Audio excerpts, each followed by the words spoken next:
2, 3, 4, 5. Welcome back to the TMCJ podcast. We are on episode 45, a number only notable because it's half of 90. Blue, we are on topics, and you have one that you're roaring to get into. The positive one or the negative one? That's the real question. Let's start with the positive one, because Okay.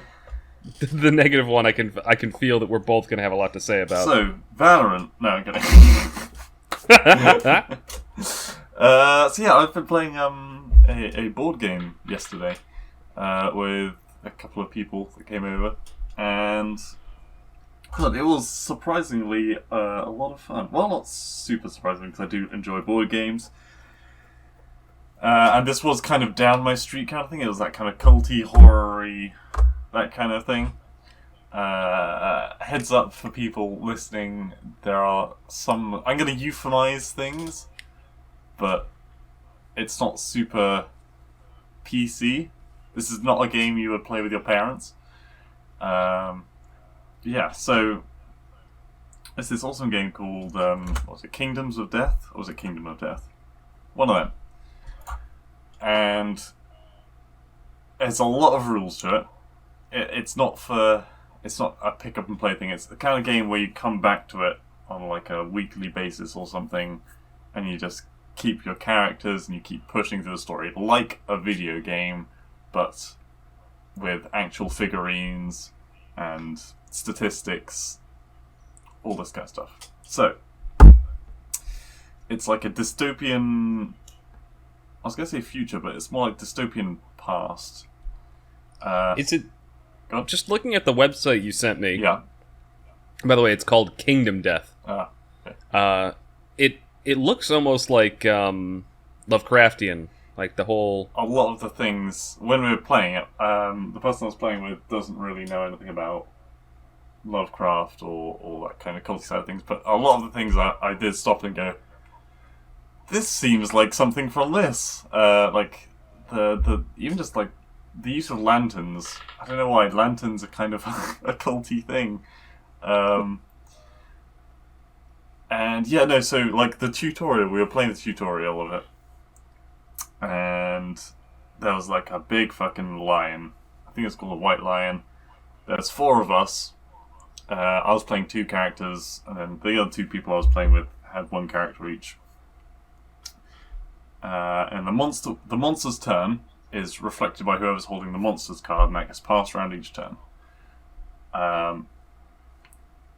It kind of goes like that. It's a turn-based fighting game. If you attack an enemy from the back, you have an advantage, that kind of thing. You can have different armor, different weapons. And it is very brutally difficult. Even if you hit the enemy, there's a chance that you could draw like a bad hit card, which is like a trap. So I had a character with a knife, and I ran up behind a dude. This wasn't actually in the tutorial. A certain character I called Mr. Fockraben. And Equestrian Bronte reference. I started knifing this lion in the butt cheek, right? I got 3 hits, which is really good. That's all my hits landed. But one of the hits was like a trap card kind of thing, which meant that not only did none of my hits hit, but the lion turned around and gave me an ouchie on my tum-tum, which meant that Fockraben could not move more than 1 square for the rest of that hunt. And further onto that, a bit later on, my other character went a bit insane, a little bit, and headbutted Fockraben in the chest, where he'd already been ouchied, and burst Fockraben's lung. Meaning he got one less movement, so Fockraben was literally immobilized in front of the lion, and had to resort to throwing rocks at the beast from afar and hoping the beast didn't focus on it. So yeah, it's quite dark. It's also very Go on. It is interesting how they have that level of nuance in the terms of the injuries you can get, like burst lung. You were saying. Yeah. So there's a bunch of different disabilities and things. So Fokgraven, during that one fight, he got the characteristics of unlucky, which means he can't ever crit. He got the burst lung, whatever the fuck that was, and he also got broken hip. So he further couldn't move. Anyway, this meant that...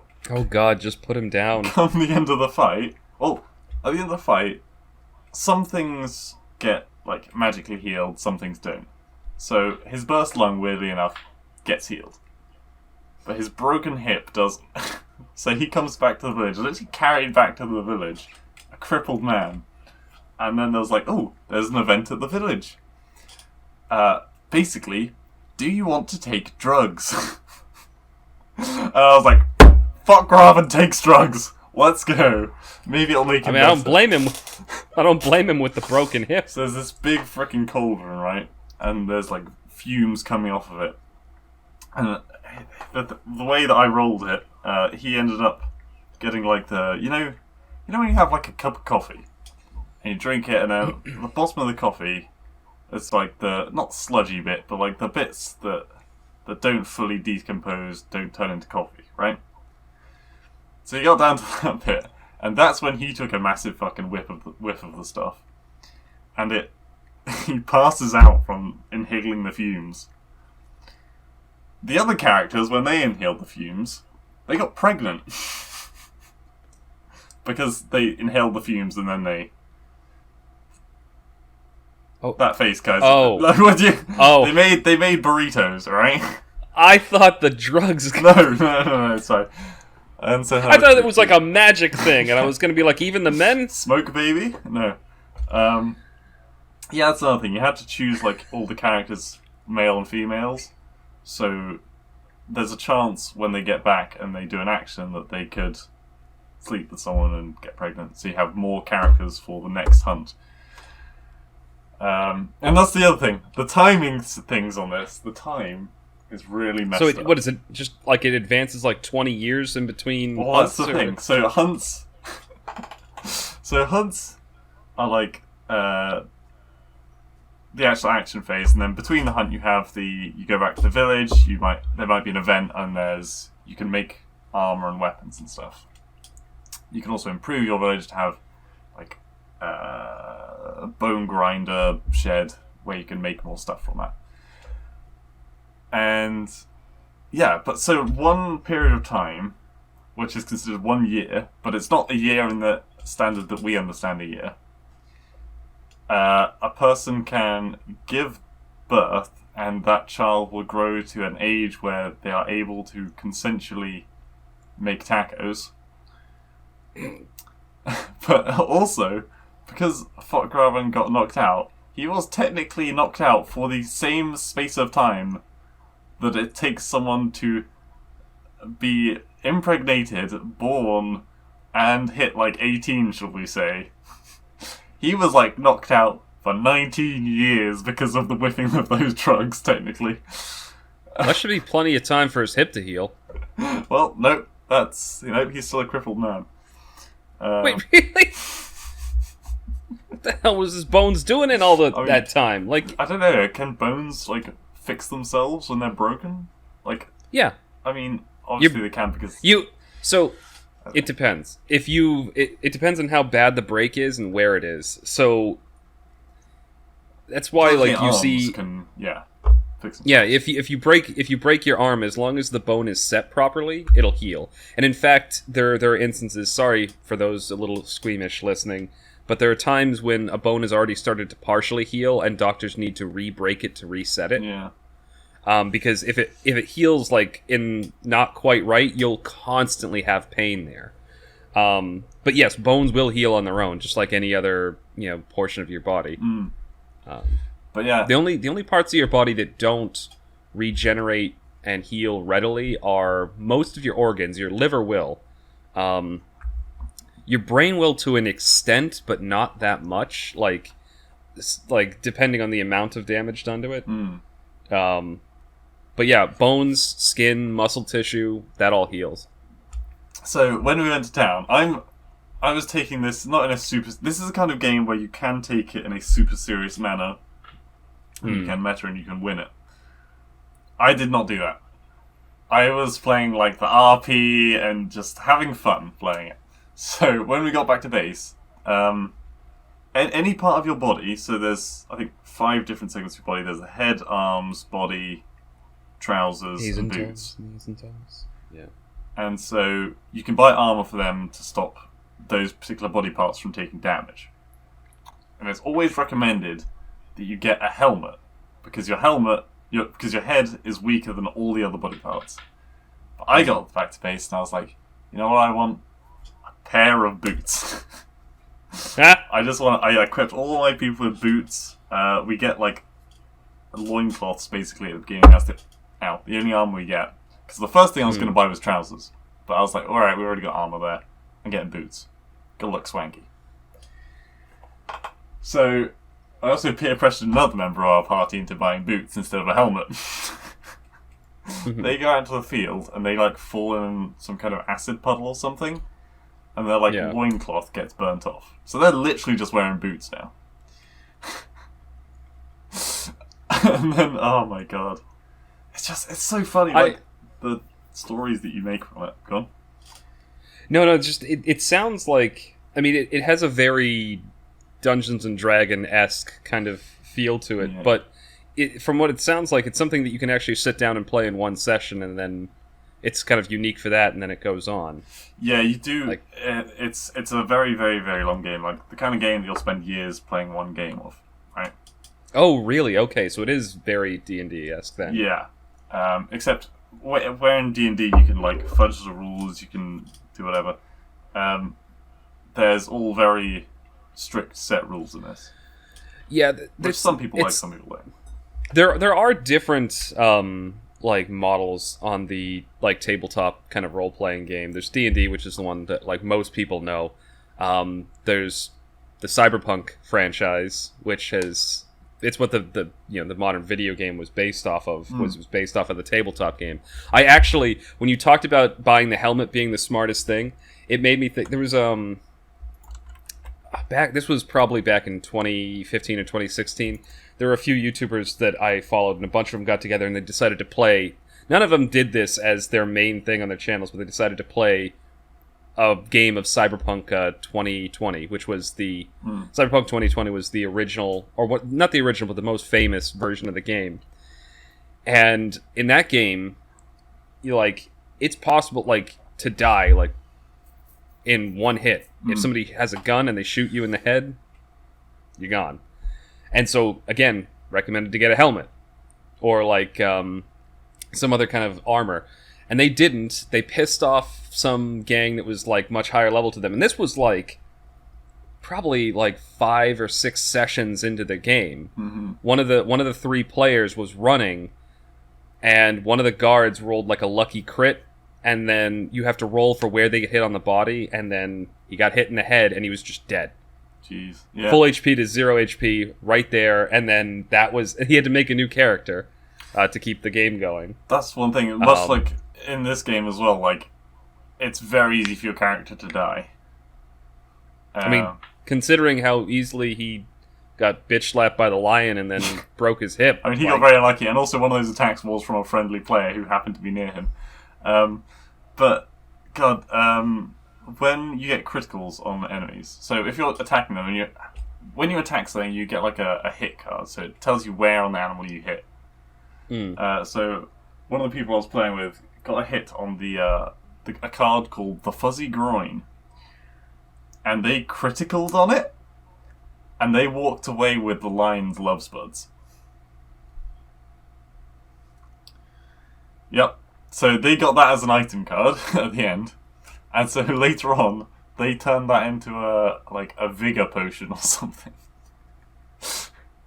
So it can be quite dark, but also kind of fucking funny that that's a card that you can have.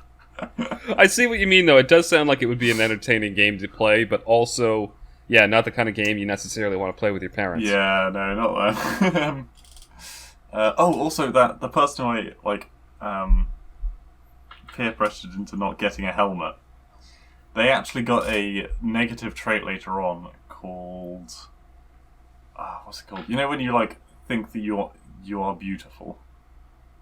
But you're not, or when you just are. So narcissistic. That's what you're looking for. They got the narcissistic trait, which means they can't wear helmets, and if they were wearing a helmet, they would take it off and crush it so that no one else could use it. So I rubbed that in like crazy. Anyway, that's my experience with the game so far. I'm going to be continuing it in like a couple of weeks, probably from now. That does sound like a lot of fun, honestly. I'm all for trying out like new games like that. There's one A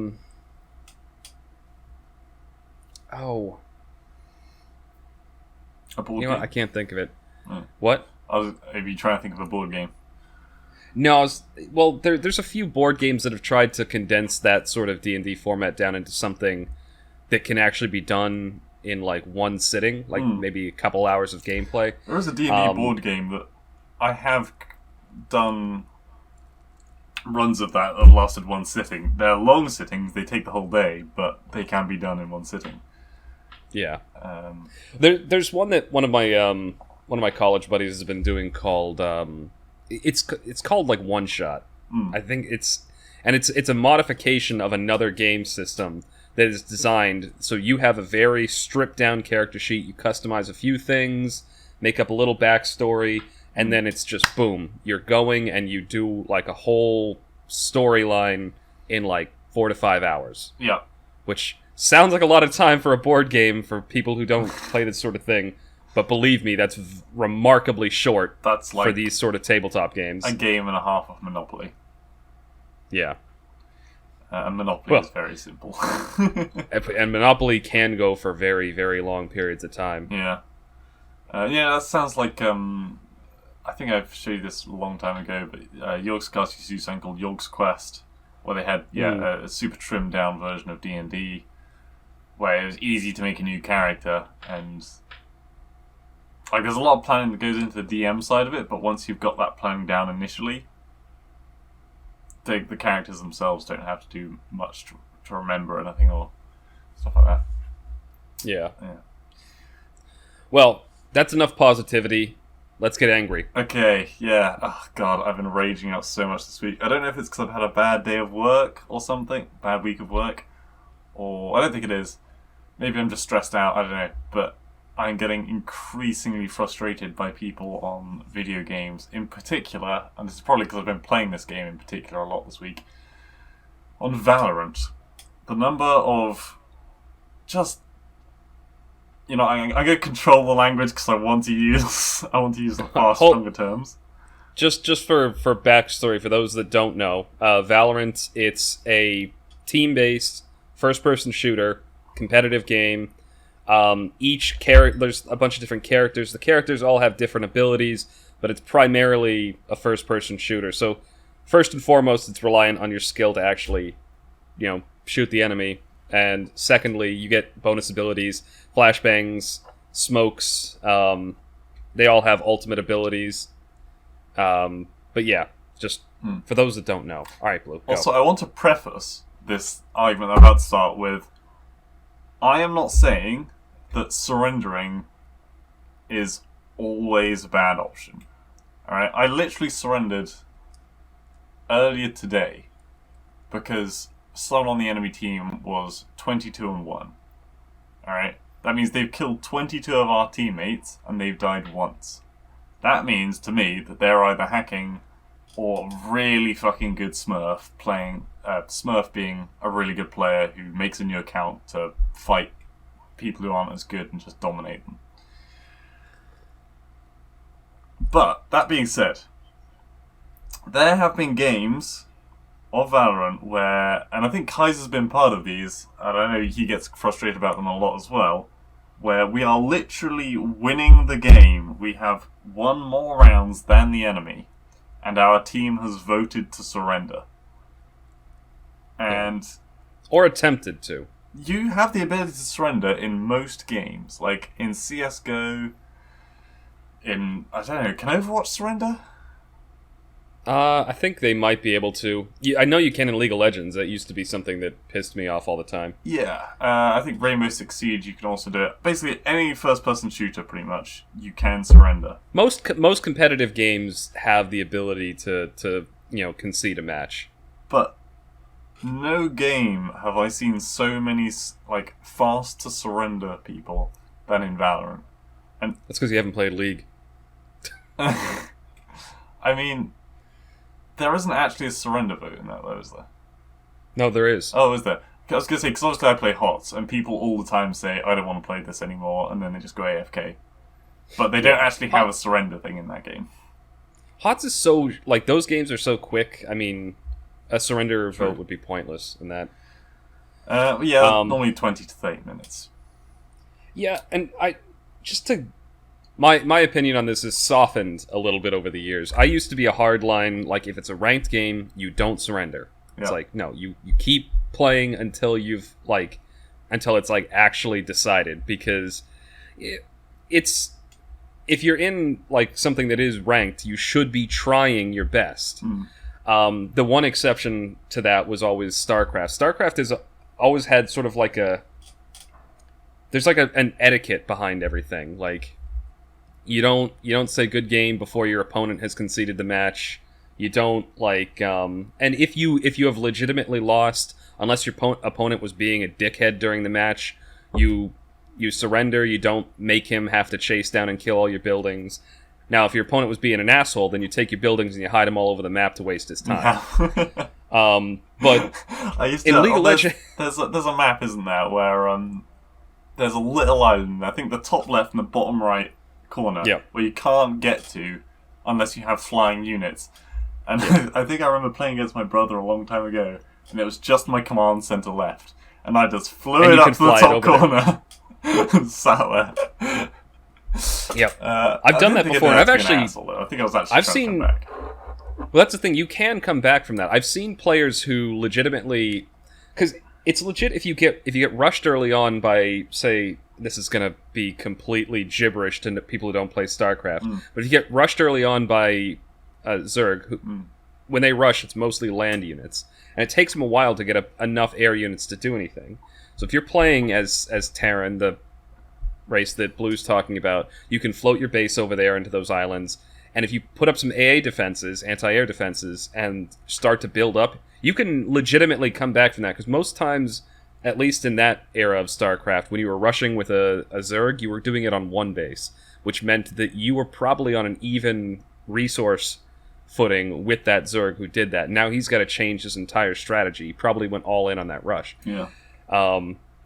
Sorry, I played a lot of StarCraft competitively, so I'm just... Anyway. But no, League of Legends, that used to annoy me all the time. It did have a surrender vote. It used to be 20 minutes when you could surrender. And there were people who, at 15 minutes in, when the score was relatively even, just because one player on the enemy team was doing particularly good, they're like, all right, surrender, forfeited at 20 or something like that, to the point where you need a majority of votes. So three out of 5 players need to say yes to actually surrender at 20 minutes. They added in a 15-minute surrender vote, which blew my mind, but you need a unanimous vote to surrender then. That used to infuriate me so much. I've kind of come around a little bit more to, I can see now if it's if it's really stacked against you, you're losing. They've got double-digit kills more than your team. They're taking more objectives and stuff like that. I'm a little bit more, okay, fine, let's surrender, just because. But I used to fight people over it in the game, just no, what the hell are you doing? Never surrender. Yeah. With the Valorant thing, it's the same thing. The games you're talking about, we were playing earlier this week, and we had a game where it was relatively close. I think we'd won 6 rounds, they'd won 5 or something like that. 6 and 5, something like that, yeah. And then the person tried to surrender. It's what the hell are you doing? They didn't succeed, because we both voted no, but what are you doing? Yeah. We'd lost can understand 2 rounds in a row, and then they were like, well, we've lost then. We've lost 2 rounds in a row. Sorry. I can understand quitting when you are losing badly. And you just want to save time, move on to the next game, you don't want to get angry. Yeah. But why quit when you're winning? Yeah, I don't quit to get into another game faster. I quit to stop myself getting angry. And, then I will be playing worse. No, I was talking to Scott earlier this week, and we were talking kind of about this. And his view is that he's alright with surrendering. He's fine with that. But what he cannot stand is the overtime surrender. Which is when it gets... If both teams are 12-12, you go into overtime and you have 2 more rounds. And after those 2 rounds, if you're still drawing, as in if one team got 1 point and one team got the other, then it gives you an option to draw the match. Scott fucking which means that everyone has wasted their time. Yeah, kind of everyone. I think I'm probably the person who doesn't mind it as much, but I know you and Scott absolutely despise it. I think I've once voted for a draw, and that was probably when I was like, alright, this game has gone for so long, there's stuff I need to do. Yeah. I need to draw it out. I don't know, to me, a draw feels like the literal worst outcome. I would rather lose than have a draw. Yeah. It does seem kind of, I don't know. Obviously, we're wasting our time no matter what, because we're playing a fucking computer game. But it does have that extra edge of, okay, this is a super long match. It was clearly a very good match, because it was... Both teams got an even number of points. This was a well matched up fight. But now everyone's just going to walk away. We're not actually going to see who's better by that little fucking margin. Who gets it's the ultimate anticlimax. Yeah. Tell you what, though, reason not to surrender, as me, Scott, and Yumi demonstrated this week. I don't think you were there for it, Kaiser. No, I had a pretty busy week at work. We got to the halfway mark, right? It was, I think, 7-5 to us. So we were winning. And then both of our random teammates left. So it was 3 versus 5. And we won the fucking game. We won, 6 rounds. Yeah, because you need 13 to win. We won 6 games of just 3-man versus a 5-man team. And God, we were fucking there was a fire under our asses the whole time. And it was great when we finally won. And then Scott messaged me later and he said, by the way, that was unrated. And I was like, no. I mean, but it didn't matter. Still, though, those crazy epic comebacks are why I hate the fact that surrendering in these games are even an option. It's definitely very rare. It's a result of, yeah, and it depends on the game. I talked about League of Legends earlier. That game, they've modified it to make it less fun, but there used to be a lot more potential for dynamic shit like that to happen. There was a lot more potential for there to be some kind of a crazy comeback or turning on your enemy. They might be winning most of the game and then you make some crazy play and then you come back and win. Now everything is... League is making the same mistake that StarCraft 2 made when they released the multiplayer patch for Heart of the Swarm. They made the game too balanced. So everything, once you kind of... In that version of StarCraft 2, it killed the StarCraft 2 competitive scene because things were so balanced that pro players would know the result of a game within the first 5 or 6 minutes, and then it was the other player's match to lose. They just had to screw something up, and then maybe there was a chance again. It made the matches very boring to watch. League is doing the same thing from what I've seen. It's one of the reasons I've barely touched the game in the last year or so. Everything is so balanced that once you kind of it's very, very difficult now for somebody who's got a minor lead not to start having a major lead and then a even more major lead. Yeah. You could flip it on its head before. And that was one of the reasons I hated the surrender vote, because I loved those plays. I loved it when you could flip the game around and then suddenly make a comeback. And even if it didn't happen, I loved trying. Now, so that's 100%. I love games like that when that sort of thing happens. I'm as I said at the beginning, before I went off on Valorant, I do surrender occasionally. Like, I don't think it should not be a thing.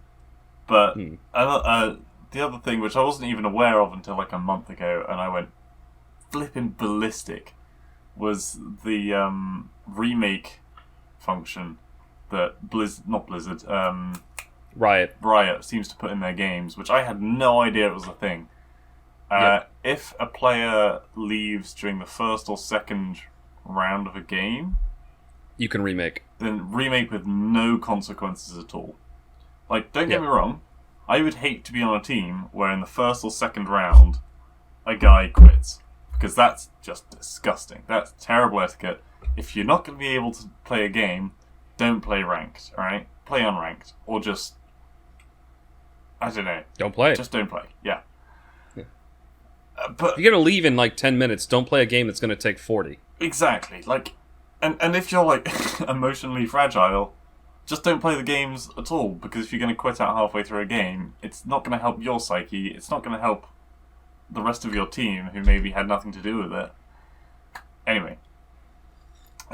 So not only...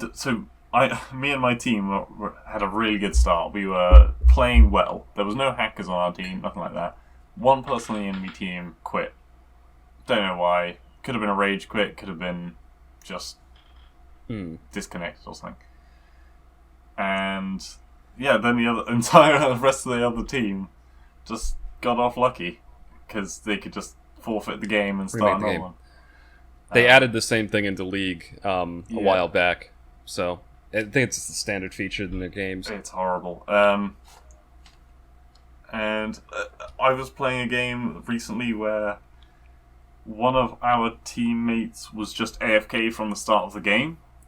Mm-hmm. And so technically we should have been able to remake, but because AFK people like move their mouse slightly every so often, they don't actually get properly kicked from the game. So even though we are a man down, we don't get an extra bubble for the person not being in the match, and B, we can remake. But like the other people on my team were like, if only he was actually AFK, we could remake. And I'm like, this is just a shitty situation. Like, everything that everyone is saying, I disagree with fundamentally. I don't want to be on this team. I'm not going to surrender, because that's what they want. But, oh god. Like, you can see why Valorant gets me so mad, when even my own team infuriates me on a game-by-game basis. Yeah. Well, I mean, I feel like that's a Riot game. It's tailor-made to attract some of the lowest scum. But I say that as somebody who played one of their games for like 10 years. But to give people a little bit more context about why that person being, AFK in the game and not moving, not participating, but also not quitting or getting booted, there are three things. If somebody is properly booted, like you said, there's a orb that spawns that gives a bonus point to somebody's ultimate, whoever picks it up on the team. And you also get free half shields on a halfway point. Yep. You get a free half shield that helps you in one of the rounds. You also... Now there's one less target for the enemy to shoot. If they get a kill, they get points to use their ult.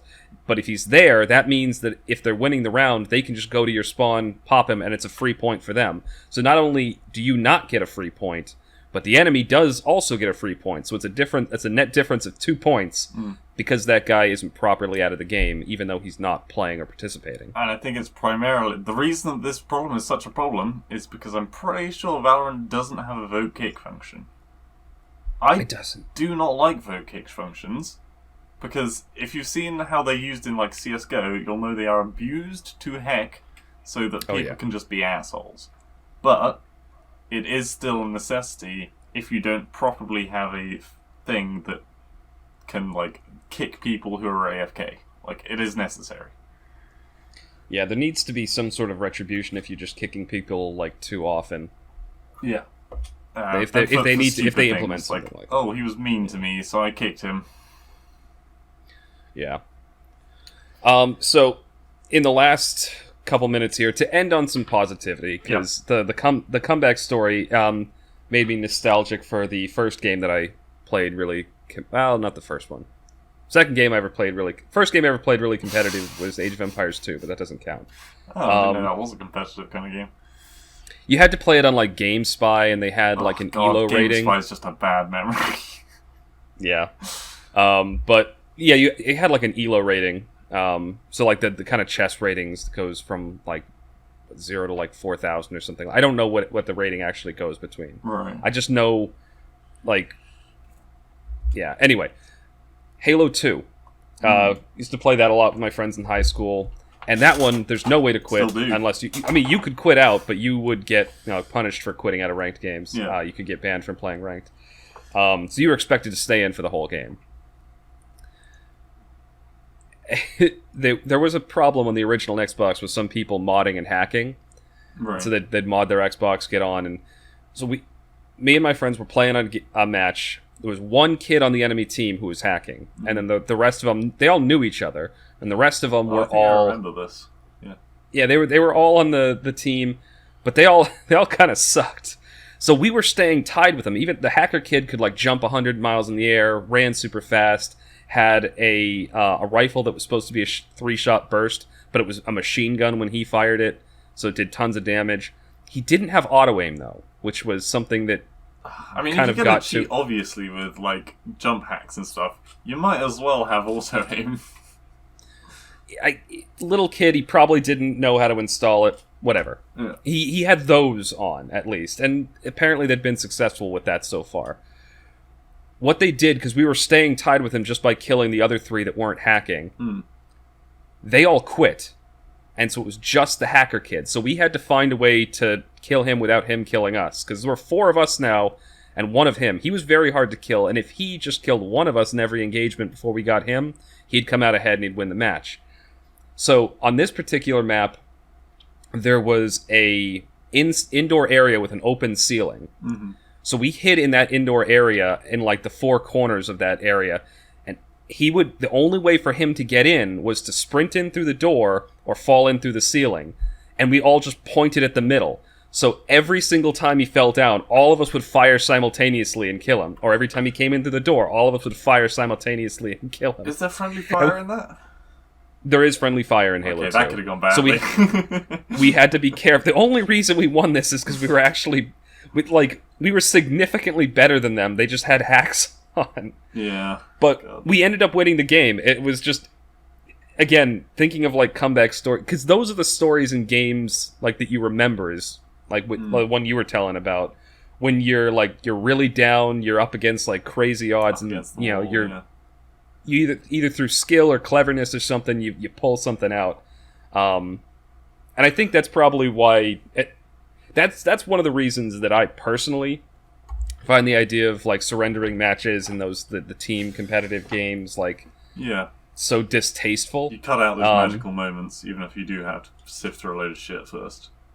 Exactly. Yeah, you miss out on some of the slog, but you also miss out on some of the magic. Anyway, on that relatively positive note, any final thoughts before we close out segment 1? Just love that board game. Can't wait to play it again in a couple of weeks, and I'll try and keep you updated on the adventures of Fokgraben. By the way, I've heard that none of the women in the village will sleep with him, so that's going to be his goal. It's because of his hip? Huh? Is it because of his hip? It's because he got his chest sliced open, he got his hip broken, he's unlucky, he got passed out from sniffing drugs. I mean, take your pick. I don't know, you'd figure there's somebody out there that just, out of pity. Anyway. Alright, that's going to be the end of segment 1 of the TMCJ podcast. Thank you all for listening, and you'll hear us again momentarily for segment 2.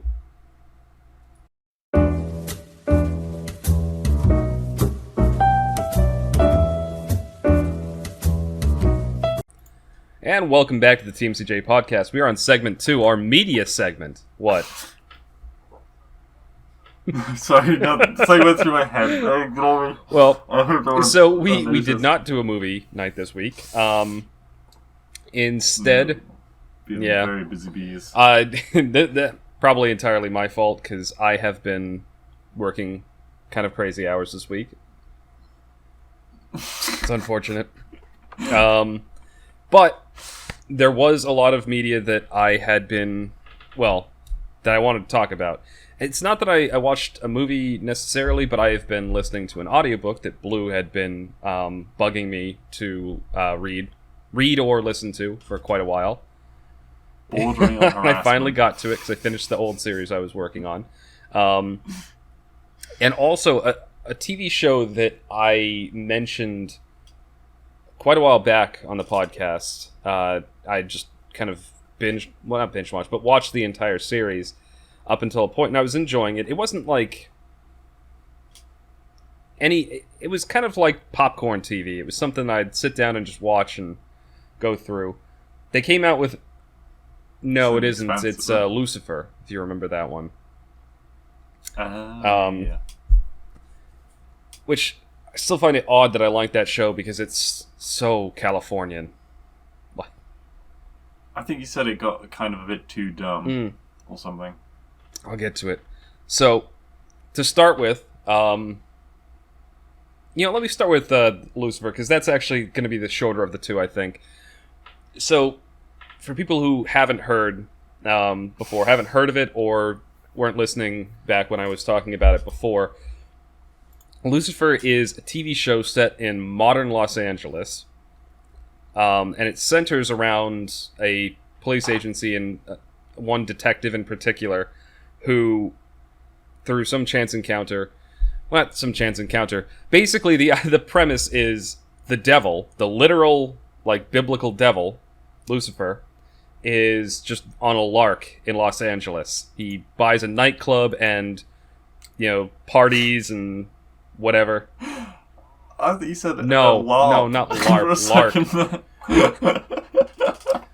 But goes on a bit of a lark up in the human world, throwing parties and sleeping around and drugs and all this other stuff. Basically, a typical Californian.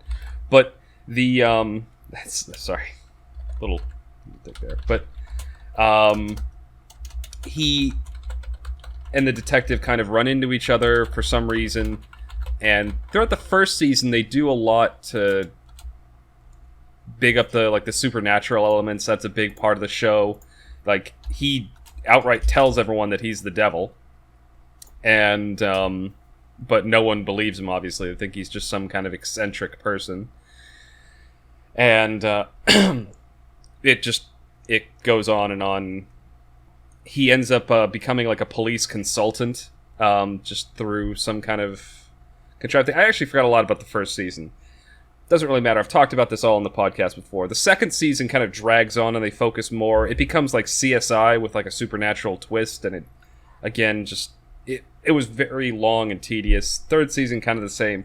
Fourth season, Netflix bought the series, and it actually started to get good. They started to really... The seasons got shorter. The episodes got more interesting. They brought back some of the supernatural stuff that I really liked from the first season, and then, kind of introduced some major plot points. It was a lot tighter and more coherent. Then you hit season 5, and again, Netflix owns it. Still pretty good. Although they got to the very end, and this is where I was like, okay, they ended on a weird cliff. They've literally introduced God now. God is now a character. And he comes down, and now they've released a second. No, it was a disc. No, it was a disc. Realistic, then, Can you please let me finish? It's not realistic. It was like a discount Morgan Freeman. It was like if you couldn't get Morgan Freeman, because you were on a budget and you wanted somebody who was almost Morgan Freeman, had a similar voice, similar appearance, similar overall atmosphere, that's who they got. So it's like they got to knock off Morgan Freeman. I don't know if this guy's actually a more prominent actor elsewhere, but I've never heard of him before. But he literally... It's funny you say that. He actually does strike me as a Morgan Freeman impersonator now that I'm thinking back on him as a character. But I'm only 2 episodes into the new season. And 2 things have struck me right. Nicolas Cage. Nicolas Cage. He probably would have done it too. Anyway, so I'm only 2 episodes in, and already some things are starting to annoy me.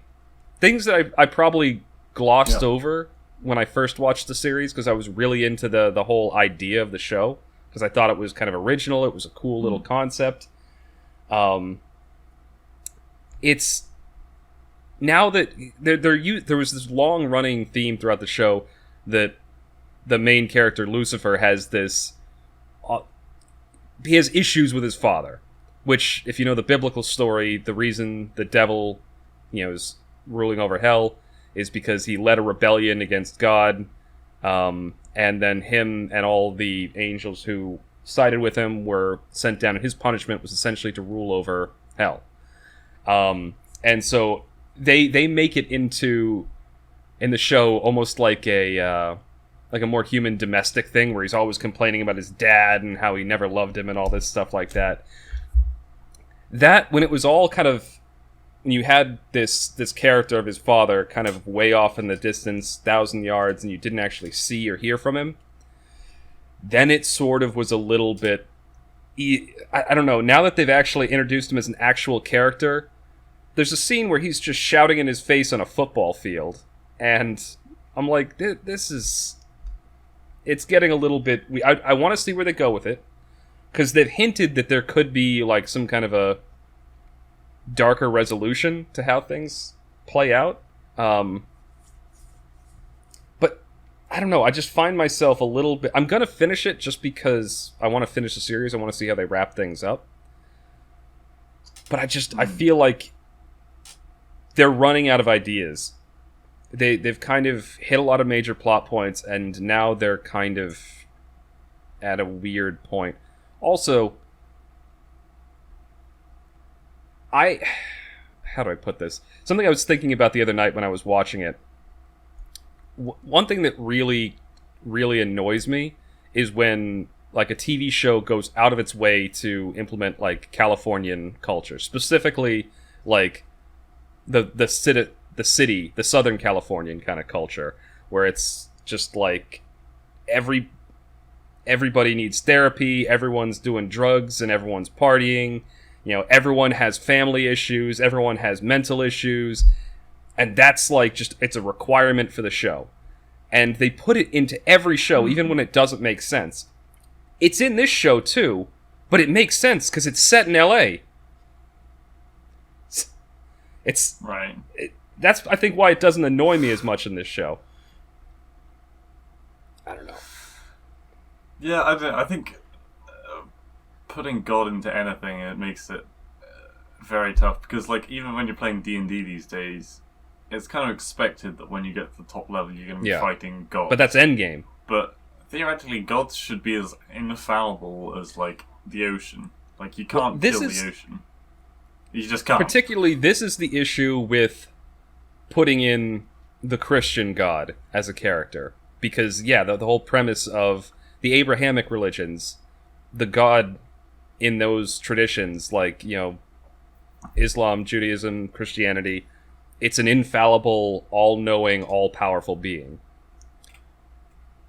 Yeah. It's a little bit different when you use Norse mythology or Greek mythology, because they had a pantheon of gods, and they were very, very flawed and fallible. They were extremely powerful, but they were flawed and fallible. So it's... I'm curious. I'm only 2 episodes in. I'm curious to see how they handle it. But so far, I agree with you. This seems like a bad idea. Like, from a story perspective. Yeah.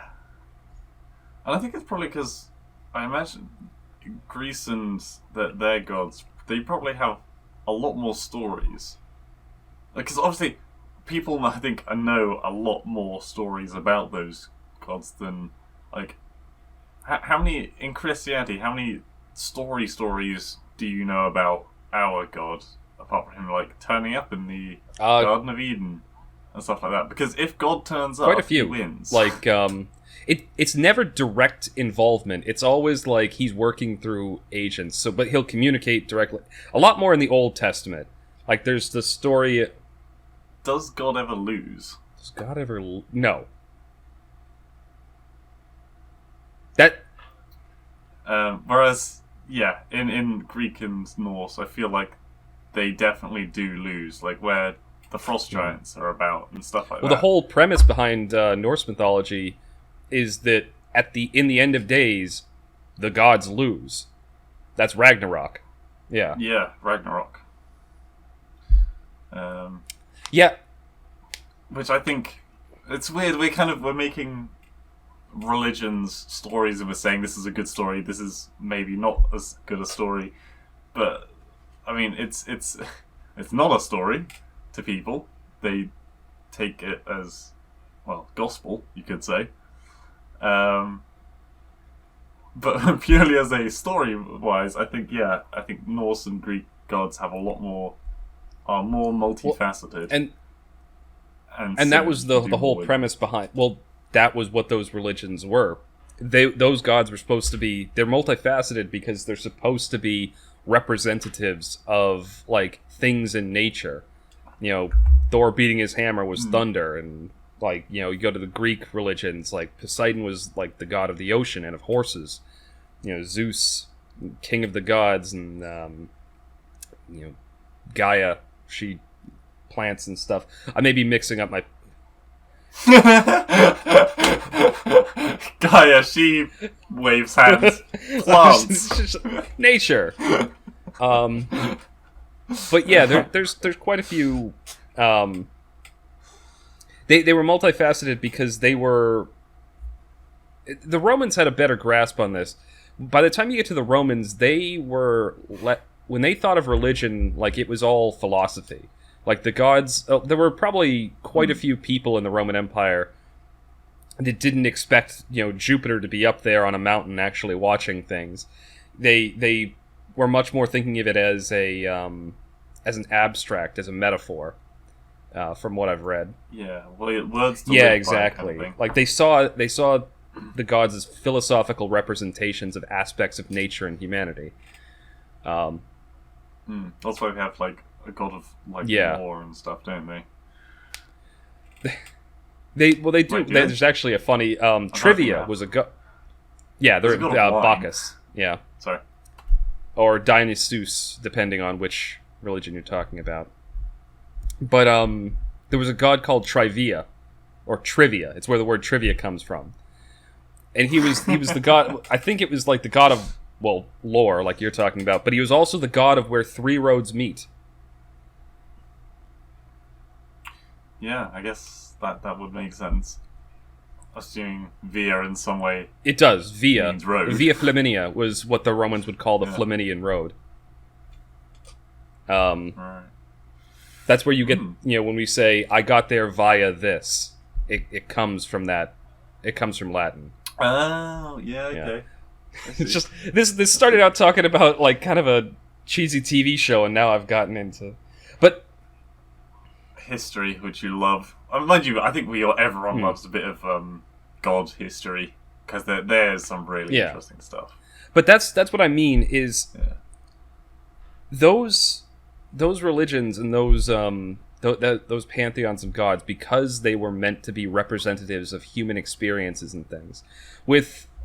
You don't really get that when you're talking about the Abrahamic religions, because God is always there, but God is always supposed to be.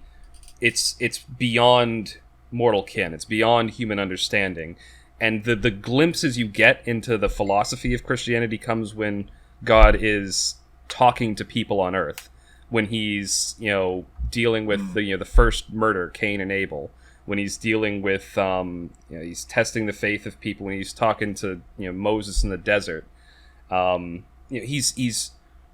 He has people on Earth, and though whereas the Greek and Roman pantheons and the Norse pantheons, it was the gods directly interacting with humanity. With the Abrahamic religions, it's typically God interacting with people who then interact with humanity. So that's the difference, and that's why it's just, this is a really roundabout way. This got way deeper than I thought it was going to. But for that reason, making the Christian God as or even just the Abrahamic God in general as an actual physical manifestation on Earth and then interacting with people directly. I don't know where they're going to go with this, but it feels like a bad idea. I feel like they're trying to make him into, like, Zeus, essentially.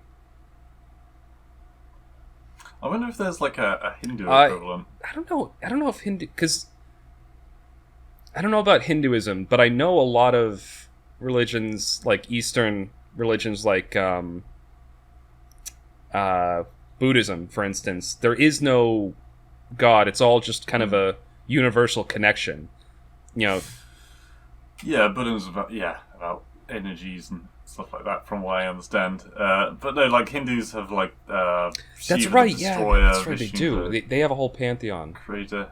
They got that elephant-headed god who was the son of another one, and he was considered ugly or something. And that they also have a lot of stories revolving around them.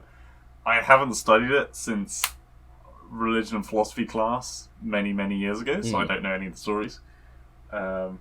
I know that they also have a great wealth of stories, and the gods have some flaws, and they often argue amongst themselves, etc. So, and they've got a lot of gods. What? From what I hear, they have I mean, everyone. Same thing with the Greeks and the Romans. People remember like the big ones, you know, Zeus, Hera. Hephaestus, Hermes, all the other, like, the big pantheon. But they had, like, there were tons of them. Especially, the Romans especially, because whenever they conquered a new area, they just were like, okay, you have this god, it's kind of similar to this one, they're the same person, and oh yeah, you had these other ones that we don't have, we just must not know about them in Rome, and so they added them to the pantheon. So the Romans, they just kept expanding like the new Pokemon games. It was more and more and more. Yeah, God. Whenever I think of like these kind of pantheons, I always think of Terry Pratchett as well. Because obviously he's studied a lot of that kind of stuff. Into his books. What was I thinking? Tolkien, the Lord of the Rings and stuff like that. A lot of the races that he has in there, the dwarves and elves and things, it came from Norse mythology. Well, do they have gods in Lord of the Rings? I don't know. I think they just have legends, like people who did amazing things, and they kind of I'm trying to think. Them. I don't remember if they do. I imagine they wouldn't call them gods. I think they'd call them something like Elderkin or something. Like, surely the elves... I mean, elves practically are they're gods. Nearly immortal. They're all magical, and they can move between realms. Yeah. And yet they can do surprisingly little. Oh my god. Okay. Yeah. So what was the next topic? So the other one was that book that you've been telling me to get on. So the book's called Red Rising. And I'm going to basically go through what I understand of it so far, like the greater universal. Try to stay away from the plot, 'cause actually, I really like this book so far. So from what I understand, the book takes place on Mars to start off with, following a group of like kind of low-level working class kind of miners who are trying to mine, I believe it's hydrogen or something like that from Mars, or it's something. They're trying to some resource that's necessary for the society. And it's following this main character whose name I forget offhand. What was his name? Darrow. Darrow? Darrow. Darrow. My character from D&D. Oh, that's where you got it from. Okay. This is making... Your character in that game makes a lot more sense now. So he is what's called a helldiver, meaning he's like the head of... He's basically the forward scout for the rest of the drills. So he's going in first and digging and like, you know, clearing a path and making sure that they're able to... It's, you know, extremely dangerous, extremely like high precision, like high skill kind of mining work. It's also like the kind of thing that, like, if you don't have the balls to do it, you're probably going to fail and die. Like, you've got, not only have to be, it's not only dangerous, you have to be extremely, like, agile. Yeah, exactly. Agile. Yeah, quick on your feet, agile, good reflexes. So they make a deal about he's one of the younger ones. I think he's 16 in the book. But they also make a point of, like, he talks about how old and, like, tired his uncle is at 35. So it's clear that because these miners work a very hard and rough life, that they don't make it to old age, as we understand it. It's also clear, after a while, that there are different castes. So, like, there's the Reds, which is what he is, the lowest caste. Then there's, like, I don't remember the exact order, but there's the Reds, the Greens, the Coppers, the Blacks, or the Obsidians, and then there's the Golds. I didn't think you'd seen any Obsidians. They have shown up, but they're only mentioned. They're basically with the entourage that the Gold guy comes to observe, and then he mentions that he has... Yeah, so the Gold's like the pinnacle of society. Black is like... the inquisitorial class. Like super... Obsidians, like bruisers, they brought up in very harsh environments to be like bodyguards. But they also mention that they're kind of like... They're almost like... He talks about them like they're inquisitorial, like they're the people they send after... Like, they're bodyguards, but it sounds like they're also used as assassins. Just from the description they gave in the book. Yeah, they would also be assassins and things, because they are, like... The one kind of people you don't want to pick a fight with, they will kill you. Yeah, he talks about them being genetically modified and, you know, stronger and stuff. All the classes are. And then, I think the Coppers are, like, administrators, and then... The Greens handle, like, media and technology and stuff like that. I think that's blues. Maybe, but the colors...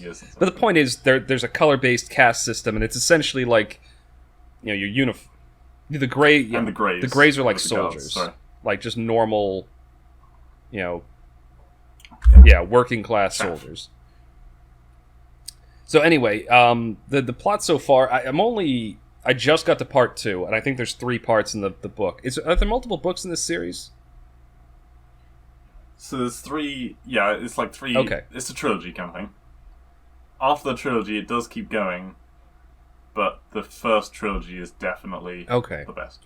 Yeah, I'm curious to see where it goes. So basically, what's happened so far, you get the background of this world. They live a really harsh and rough life. They have mining quotas to hit, and if they hit if the person who gets the most gets this thing called the laurel, and then they get a bunch of extra food and booze and cigarettes and, you know, the resources and stuff to grow their clan. But you find out pretty quickly that it's rigged. I mean, that's not really a spoiler. I saw that coming a mile away. It was like, no, this... Yeah, it's a social experiment. And so even though this year they should have won it, they didn't. Guy gets pissed. Stuff happens, and him and his wife get into some deep shit that ends with him sort of... I'm not going to spoil too much, but he finds his way into a kind of an underground resistance movement. And where I am in the book, the resistance movement is starting to reveal some things. Like, there's a lot more colonies out there than they've heard of, that the Golds basically got their power by completely slaughtering anyone that stood against them, and then rigidly enforcing this caste structure. And, that's where I'm really looking forward to getting more into the book. I love... A lot of the plot points so far have been fairly predictable, but... Because it's following a very oppressed class rising up kind of storyline. You're still in, like, the first... You've just finished, basically, what I consider the first chapter of the book. Shit's about to get very different. Again, love it so far, but the plot points, like I said, the plot points so far have been predictable, but I got the feeling they're just setting it up. Because the actual lore of it, because now they're starting to reveal what's going on in the wider solar system, what's going on, like, across the whole empire, whatever this thing is. Now I'm starting to really... That little taste of lore has got me curious enough to keep going with it. It's kind of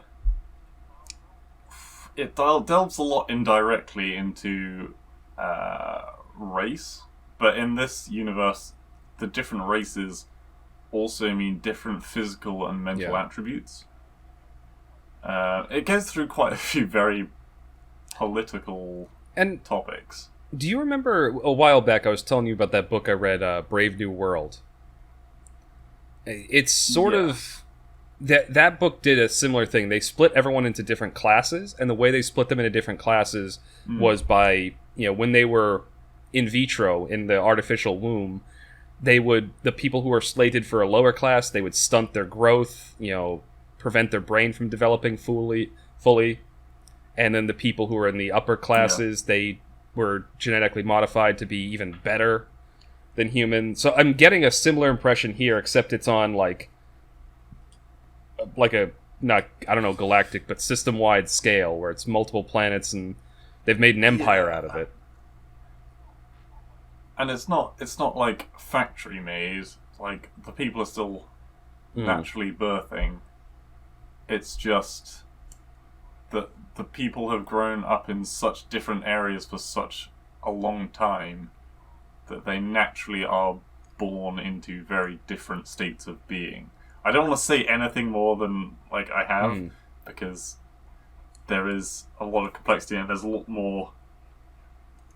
Anyway, yeah, I can't wait till next week. Is what I'm saying. Yeah, I'm gonna keep going with it. I've made a lot of progress in it so far, but we'll see. We'll see what happens next. Have we got time for more topics? Yeah, I think we kind of do. So there's 2 topics we can talk about. One is the Discord thing. The other is I've been rewatching One Piece with Leslie. Oh yeah. So which do you want to hit on? Honestly, let's talk about the Discord thing, because that actually it's kind of interesting. Okay. You talk about it because you've actually experimented with it. Yeah, so the other day we logged into Discord and I was like, Discord's giving me all these pop-ups about some new feature that it has called Stages, or Stage Discovery, as it is in the tab. And basically, if you click on one of them, there's a bunch of different stages, and that's basically just another way of saying a Discord call from a different Discord server. And if you click on one of them, it will take you to their server, and it will let you listen into their conversations on that call without actually being in the call. Like, you can't interact with them, but you can hear everything that's being said. So, in the first few hours of it being a thing, there was quite a range of different just topics, kind of thing, that were popping up. So, one thing, I think the most popular thing that I've seen so far is like singing/talent channels. Getting a lot of them coming up, and if you jump into one of them, it's just people giving their 10 cents. Like, I don't think Discord, while it's good and it works, audio quality wise, very few people have good microphones, so the singing's not always the best. Some of the rapping is quite cool, but again, people are cutting out halfway through sentences. But it seems like a pretty healthy a place for people to very easily express themselves without having to, do what we do of uploading, making thumbnails, all that stuff. You just hit start a stage, and then you can just have a little bit of fun. There are also things like Let's Talk About Politics and Religion, where people were more heated, and obviously they don't have much know-how on the subject matter. Like, it's quite apparent upon going in, and people would just be jumping into the call saying their extreme belief on something and then jumping out, which those channels got a lot of views. Don't get me wrong, it's catchy things that make people be like, oh my god, you can't say that, I'm gonna keep listening. So it's smart, I guess. But it is, don't come on here expecting a high quality no matter what channel you're listening to. The only other really format that I saw was someone treating it as directly as a free radio station. They had this channel, I think there was 3 or 4 of them in the channel, but only 2 of them talking. It was this guy and this lady, and they were taking questions from the chat, and they were just discussing subjects. And from what I saw, you would expect the chat... I was only in there for like 5 minutes, but you'd expect the chat to be very immature questions, or maybe they were just filtering them out. But it was actually a very PC radio channel where they were discussing whatever questions people wrote in with, and I thought that was really cool. It was a little plain because they were being purely positive, and it felt a little bit forced, but nevertheless, compared to, people crackly singing and people shouting their faith at other people, it was definitely better content. Yeah, you haven't seen any of them yet. So my thoughts, the religion and politics one right off, like, I feel like that's the way it kind of goes when... Well, that's like we would do. Yeah, but what I mean when people, like, you were talking about people jumping in there and just kind of giving half-baked out or very emotional or very radical opinions, I feel like that's most people are very inexperienced talking about politics or religion, and they tend to be very deeply emotional topics. So I've been talking about there are very few people in my life that I can have honest, like, political or religious conversations with, because most people, if you try to have them, they get uncomfortable, they get offended, they resort to just, kind of dismissively going, oh, well, this, and then conversation over. So a channel like that, I think, even if it devolves into just people kind of shouting out random things, I think it's a healthy thing. I think more people should have those conversations and try to parse out their thoughts on them. Because if everyone just avoids talking about them, politics in particular, if everyone avoids talking about politics or treats it as a purely emotional topic, they're never going to be able to make good political decisions. Because, I mean, most people, like, we would know. You live in the UK, I live in the US. If people are utterly ignorant, like, not practiced talking about or thinking about political issues, they're not going to be making good decisions. And it's kind of, I mean, if you're going to be voting on anything, it's your responsibility to actually at least make an effort to know what the fuck you're talking about. So I think it's healthy, even if it, at first is just people shitposting. Or just trying to get their ideas out there, and it's going to come out raw and sloppy. That sounded horrible. I didn't mean that. Poor adjectives. Poor choice of adjectives. Sorry about that. Well, like, I think I told you at the time, when I went to that particular channel, whilst all this was being discovered, someone was also live streaming Apex Legends in that channel. So I don't know how seriously they've taken it. And I think they also cut the number of people that were listening. Bear in mind, like, nothing of good content was being said there, right? But they had, like, 100 viewers. Like, right now, if I go to Discord Stage Discovery, there is a talent show for dummies channel that's got 215 people listening to it. Like, clearly people are paying attention to this, and I'm pretty sure we're seeing the same screen, so theoretically there's only 5 channels in the whole world now streaming. And they are getting one of them is share your pickup lines. Yeah, it is. And that's only got 36. Just something that we've talked about, and I want to mention this again. I think it's a good idea. We're talking about potentially, maybe next week when you do the podcast, we'll actually just, do one of the segments live on one of those, or the whole thing. We'll have to figure out exactly how it works. Maybe there's only 5 because there's an approval process. Yeah, it could be. I'm surprised. I am too, honestly. There should be quite... I feel like there should be, a lot more. I haven't... But who knows? Yeah. Maybe... I don't know, maybe a channel needs to be around for something. Possibility, too. Or maybe have a certain number of members, go through some kind of a vetting process. We'll find out. A lot of these channels have about the same, if not slightly more, than the Hive. That being said, we don't want to do it on the Hive because we don't want to bring in a whole host of people that just that's not trash the Hive. Yeah, it's not really our not our server, but part of the core group. No. But anyway, that we're coming up on time here. Did you have anything else to say about this, or good to close it out? Well, hopefully we'll do some tonight if we have time. I know we've got quite a bit of stuff to do because we haven't seen each other much this week at all. And I still do have some stuff to do tonight. But hey, if we do see any listeners on tonight, which we probably won't because you won't hear about this until next week,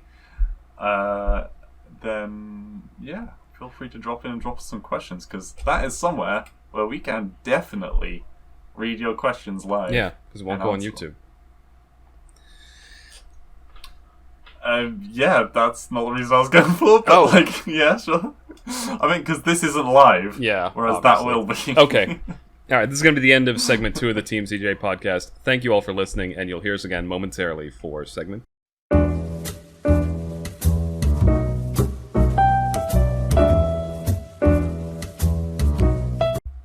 Welcome back to the TMCJ podcast. We are on segment 3, our wildcard segment, and we are back to Long Story Short, a game that until we decided to actually do it today, I was thinking we were starting to run out of things for us to describe. But now, here we are, and we actually managed to think of things.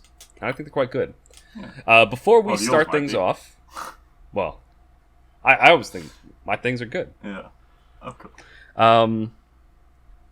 That narcissism trait that one of your characters got in that game, I just have that naturally. Yeah, same.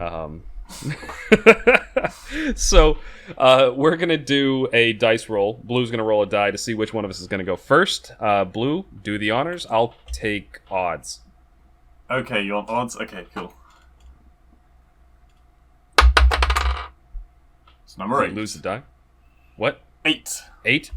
Alright, you're first. This is me. Alrighty. So, first round, obviously Actually, yeah, before we get... I was going to say, do you want me to describe the rules quickly, just for a refresher for those that don't know? Go for it. So, long story short, what we do is within 1 minute and 30 seconds, we did decide it's 1 minute and 30 seconds. We got confused about the rules 1 week and did it for 2 minutes. We have 1 minute and 30 seconds to describe the entire lore or story of a work of, a book, movie, video game, what have you. The first one, we choose something for ourselves that we know. The second one, we choose something for the other person we think they know. And for the last one, we choose something for the other person we think they know maybe a little bit about, but they're just going to have to wing it. Comes out with some pretty interesting stuff. So, for the first one, Blue, what have you chosen for yourself? I'm already cringing because I can't even think of really what the story is that I've chosen for myself. So, I am going to be doing the story, to the best of my ability, in 1 minute 30 of Digimon Cyber Sleuth. Oh, okay. I know this one too. Yes, you do. So you can critique me at the end when I get everything wrong. For those that don't know, this is a PlayStation 4 game. I think it also came out it's out for the PC now. Yeah, it's a bad game that no one should play. Both of us have beaten it, haven't we? I rage quit near the end. I still need to finish it. Oh, really? Yeah. Okay. To be fair, I took like a 6-month hiatus in between beating it, so I'm with you. Anyway, ready. Ready. And go. Okay, so Digimon Cyber Sleuth, I already got it. Starts out, you are in a chat room with a couple of your friends, and then the chat room gets hacked, and someone's like, "You'd better come here tomorrow, or I'm going to track you down and, I don't know, fuck you." So everyone's like, in the chat room's like, "Oh, I'm terrified, I don't want to do that." But then 3 people are like, one of them being you, are like, "Yeah, let's go to that place and do something stupid." So you go to that place, and then nothing really happens. You talk for a bit, and you're like, "Oh, this is really cool." You walk around, and then a giant cyber slug noms your leg.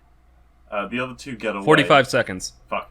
you have to get away. You wake up, but you're not actually awake. You go back to the real world. You're just a digital copy in the real world. Your real body's in a hospital somewhere. And you're like in a coma. You then spend the rest of the game working with a detective agency to try and solve problems, not actually help yourself at any point, and try and figure out what the virus is doing, and then beat up the people who made the virus. But the people who made the virus are actually Digimon working for a corrupt human, and then you beat them up. 10 seconds. Then you go to the Digimon world at the end, and I don't know what happens beyond here, but I'm assuming you just beat up the King server thing that's corrupted, and then you come back. Time. Nice. I like that. It's just at the end, you come back. Yeah. Well, that's like I said.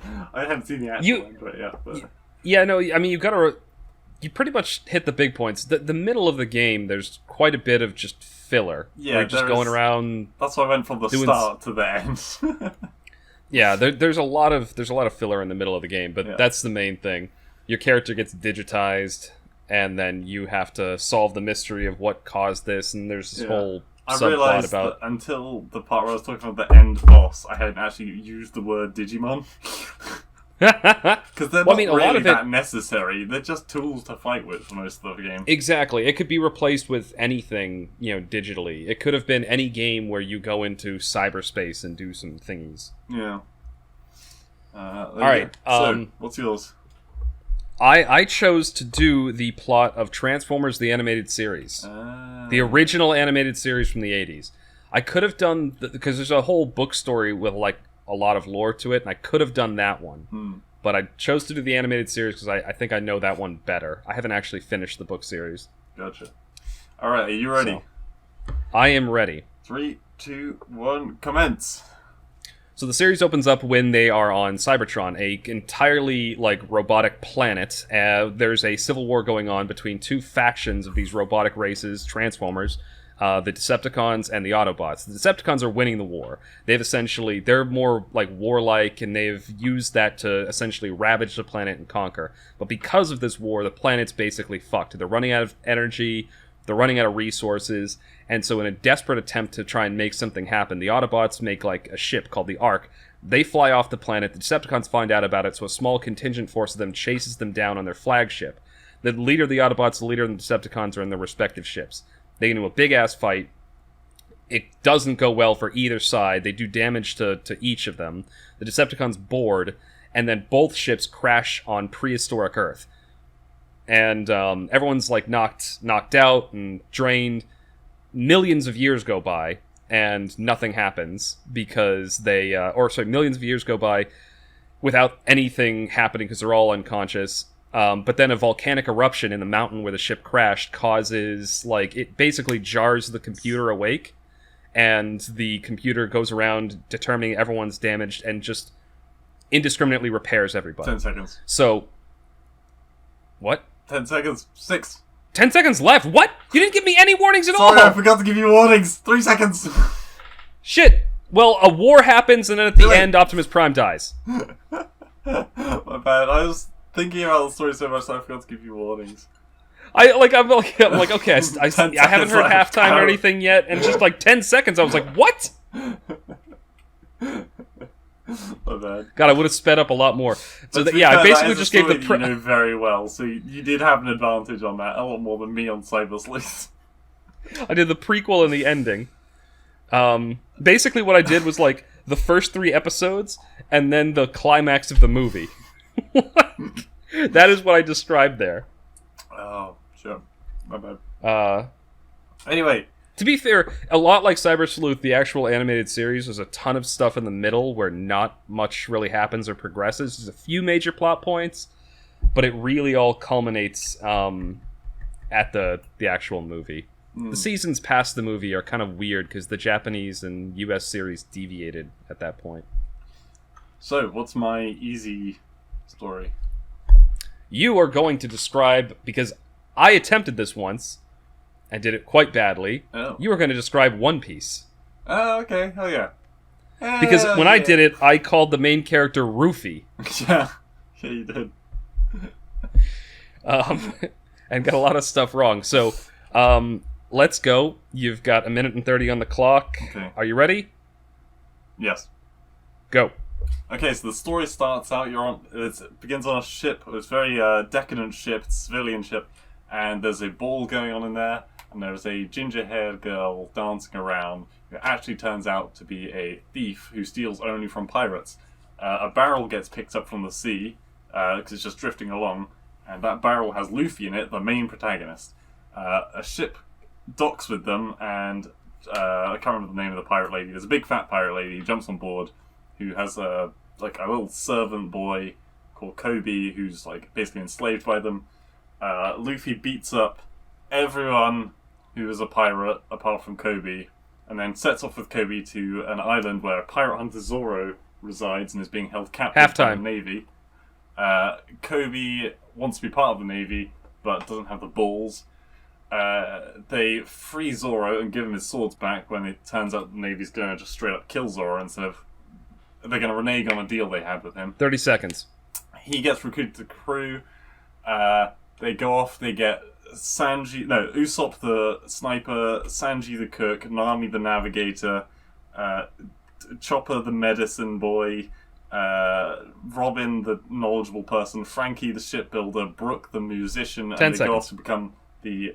Luffy wants to become the Pirate King, Zoro wants to be the best swordsman in the world, they go to the Grand Line where everyone's dangerous and going to kill you. And that's what One Piece is, which is how we see the... Nice. I mean, considering that series is 900 episodes or something like that, yeah, that's I tried the first 2 episodes quite well, and then I was like, and then this person joined, and then this person joined, one arc after the other. Is Kobe named after the beef? Koby. Yeah.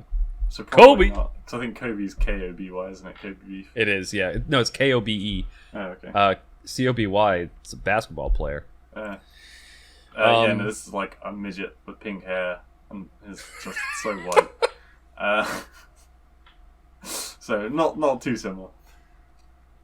Yeah. Right, you ready? Okay, so I mean, yeah, no, that's a series that I read the manga for it. I was saying this back when you gave it to me. I read the manga for it years and years ago. I was in college at the time, and it was over summer break. I decided I was on an anime kick, and I read through the manga to a certain point and didn't get much further. Yeah. They never actually got to the Grand Line. Oh, really? You didn't get that far into it then? Well, it was chapter 700 and something in the manga. Right. But the chapters are shorter than it's multiple chapters in an episode when you go through the anime. Yeah, there's I think it's episode, I want to say 50 or so when they start going to the Grand Line. I can't remember. It has been very. Oh, maybe they had been there then. I don't know. It's like I said, it's been a long time. Yeah. But you know a lot more details than I do, like the names of the characters. Yeah. I knew the general premise. Okay. Yeah, I almost feel what's mine? But then he's easy to forget. Yeah. Right, yours is your easy one is the first series of Yu-Gi-Oh. Oh, I can do this. Okay. Yeah. Wait, the one that was aired in the up till they leave the island. Okay. Because they made a prequel series called Shadow Duels, and it was so good because Yugi just straight up kills people. Oh. He throws a dude off a roof. Nice. He also lights a burglar on fire by pouring gasoline in his lap. Jesus. The prequel series is really dark, and they hadn't really developed the card game element of it yet. So when the actual series came, just a little side story there. It was nothing to do with cards. They were just killing each other. The prequel, no, because it's all about how the demon spirit thing that possesses him, is just straight up evil. Right. He's old world brutal. Okay. Anyway, sorry. I know what series you're talking about. Then yep. I'm ready. I'll try and warn you for the halfway point this time. Okay. Okay. Wait, sorry. Up until what point? Until they leave the island. Oh, okay. Yep. Okay. 3, 2, 1, go. Alright, so Yu-Gi-Oh! Focuses on the main character, Yugimoto, who is this nerdy little midget whose grandfather owns a card shop, really into playing this trading card game called Duel Monsters. his grandfather has this super rare card that is like, worth more than its weight in gold, apparently. And this rich dude named Kaiba comes by and he's like, I want that card. I'll trade you all these rare cards for it. And the grandpa says, no, it's a relic and it's my thing. And Kaiba's like, well, f*** you. And he sends some thugs by and they beat the crap out of his grandfather and steal the card. And then Yugi's like, oh, I gotta get my grandfather back and take revenge, so we're gonna duel for it. And then Kaiba's like, you know what? I already had 3 of these. That's the max you can have in a deck. I'm just gonna rip this piece of shit up right in front of you. Halfway. Then he does the duel, beats Kaiba, and then he gets invited to a tournament on an island, him and his friends, and there's like $1 million prize, and his best friend, who's this douchebag named Joey, wants to save his sister, and he needs the money for that. And so they go through this tournament. There's a whole bunch of cast of characters. The main guy is this really gay man who wants to, like, kill all of them, and makes them duel for it, and then at the end it turns out he's got this crazy eyeball thing that makes him evil, and then Yugi kicks his ass, and then they get off the island. Joey's sister's saved, and they all live happily ever after. Also, Yugi is a badass only half of the time because he's possessed by a demon. Alright. So, at the beginning when you're like, he has a card that's worth his weight in gold. Cards aren't very heavy, guys. I thought about that. More than that. I literally thought about that as I was saying it, but I'm like, I need to keep moving with this. I can't stop to say that. Oh my god. But yeah, no, like, I skipped over a lot. There's so many fun characters in that. I don't know why I chose to focus on Joey. Probably because I don't remember anything about the other people that were with Tristan. them. I love you. You. Also, can we talk about how, like, when the super American dude loses, he jumps up and, like, pulls a gun on the guy hosting the tournament? And I'm just like, thanks, America. Japan. Yeah, and then he falls down a trapdoor. God, I only ever remember the bridge part of that now. Yeah. Same with the Harpy sisters. My Harpy sisters. Oh my god. Yeah, God. The abridged series are so good. Yeah, so funny. Okay, so for you, I have a couple things here. I did the first one. I'm not sure how well you know it. Okay. But the first one I chose was the plot of Hunger Games. Okay. So is it something that you know a lot about, or is it something that you... Because I'm not sure how much you know about it. Are we talking about just the first film or all the films? The whole plot. Okay, I was going to say, if it was just the first film, I do know a fair bit about that. If it's all the films, I've not seen the middle one, and I've only seen the last one once, I think. I've only seen the first film, but I've read the books, all the books. Right, okay. I think that would be a good one, yeah. Okay, then let's go with that. Alright. I'm going to start off strong, and then it's going to get very weak after that.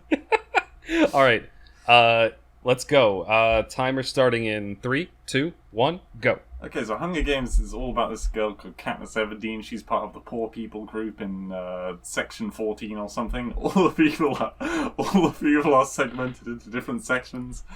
Yeah, she got the short straw. A lot of other people there as well. They're like the servant slave quarter where they're meant to do everything for the higher segments. Once a year, someone from each segment's meant to be chosen, put into a big battlefield game, which the environment tries to kill you, and also all the other people try to kill you. There's only one person that gets out alive, and they're considered the champion. They get lots of money and fame. She does training. She uses a bow. She goes in with another person from the segment, and they refuse to kill each other. They escape with their lives. A bunch of other kids die. And yeah, they walk away with a bit of fame. I'm assuming in the second segment, the second film, they probably have to do it again for whatever reason, and bullshit happens. I think that, and then like a revolution starts. At some point, a bunch of people from one of the segments team up. They run towards the hydroelectric dam that's powering the whole society. They run in with bombs and just explode the dam and 10 themselves. seconds. There's a massive fucking war. They finally break down the gates and attack the posh upper class people who are doing nothing. Then the posh upper class people carpet bomb their children. That's a great line to end on. Right? Oh, then finish it. God damn it. All right. So the you did get like a remarkable amount right. The third one is the one that I know probably the least about because it was the book that bored me the most. Ironically, like when the actual revolution started happening, I'm like, yeah, I've read this a million times. Right. With some minor corrections in the second book, the one that you don't know. The reason that they get pulled back in, so the first tournament ends because her and the other guy that's chosen from her district, by the way, which is District 12, not District 14. District 14. Oh, yeah. Yeah. They get chosen. They both get chosen. They kind of develop some kind of like a bond throughout the whole thing. Yeah, I literally did not give a single flying fuck about relationships in that series.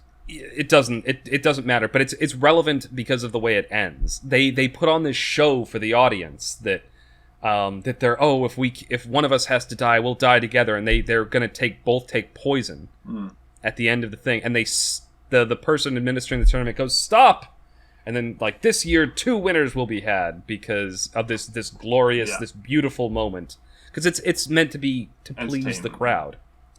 Unfortunately, because the guy did that, the president is like, yeah, you shouldn't have done that, and he like executes the dude. Because like essentially the whole point of the tournaments is to keep the other districts like thinking that they have just a little bit of hope, but not that much hope. It's essentially to keep them in line. It's a form of psychological warfare, and so allowing this exception, this chink in the armor, that was enough to make him go like, no, shouldn't have done that. And anyway, so what he does is he basically picks the exact... the next year they do a special tournament where only former champions get to play. And so they bring both of them back again with the idea that this time one of them's going to die. And that's the whole... because of that and a bunch of other stuff, that's what really kind of sparks off the revolution. Can I just complete the final sentence I was trying to utter about the carpet bomb? Go ahead. Because I feel like it's going to be on everyone's minds. So at the end, when they're storming the palace with the chief evil book guy in it, all the kids are put out in front of the palace where they're like, all right, these are our kids. We don't want them part of the fight, so we're going to send them out. And yeah, like a bunch of military posh dude aircrafts fly over the top and carpet bomb all the kids. And they're just dead. And so then even like the palace guards and things, they just turn on the guy and they kill him. Well, no, they don't kill him, they capture him, and later on he's put up for execution in public ceremony. Can we talk about how like the government in that universe is probably the most incompetent, idiotic like form of government known to man? But like, sorry, go on. It turns out that it was actually the rebellion leader who sent a bunch of disguised ships to bomb the kids, so that even the palace guards would turn on their own people. So it was actually the people who had won the war, the good guys, the rebellion, that had done the bombing. And so when they were trying to make martyrs. Yeah, when it comes to the new electing the new leader, who is the rebel leader, rather than Katniss shooting the corrupt ex-evil prime minister dude, she shoots the new rebel leader, and she gets exiled because of it, because everyone thinks that she just murdered the leader of the new faith kind of thing. It's quite a horrible ending. I like that ending. It's a clever ending, don't get me wrong. Yeah, well, the thing is, I like that ending because I like the tragic twist. endings. Yeah. I like sad stories, and I also like moral ambiguity in my stories. So, but no, I just everything about this is the government in that universe is Pan Am, like that's the nation it's called. It's stupid in every way possible. Like the Hunger Games tournament makes sense in a way because it's a way to like keep your boot on the heads of people. Yeah. it basically like showing off the power. Remind them who's in charge. What doesn't make sense is the way they have their society set up. Each district is doing one thing. Literally one thing. And if any of those districts fail for any reason, the whole place is blown to shit. Apart from the top district layers. that does... What? Apart from the top layers. Yeah, some of the ones that are doing like gemstones and stuff like that, okay, you lose some luxuries if they fail. But if the agriculture district for some reason fails, you've got no redundancy whatsoever. Yeah. I don't know.